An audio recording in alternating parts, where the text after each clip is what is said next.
మనిద్దరి మధ్యలో ఏ జన్మలో ఏ తీరని రుణం ఉందో, మరెందుకు ఇంతలో ఈ బంధనం ఇన్నింతలు పెరిగిందో.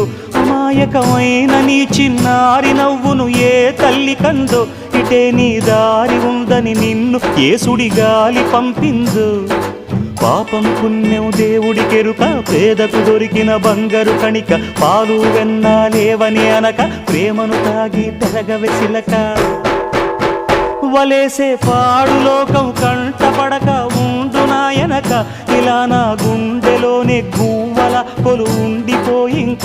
ఇటే పోస్తే ఎమున్నైనా నిలేస్తానే, మరింక ఏ కీడు నీ వంక రాలేదు.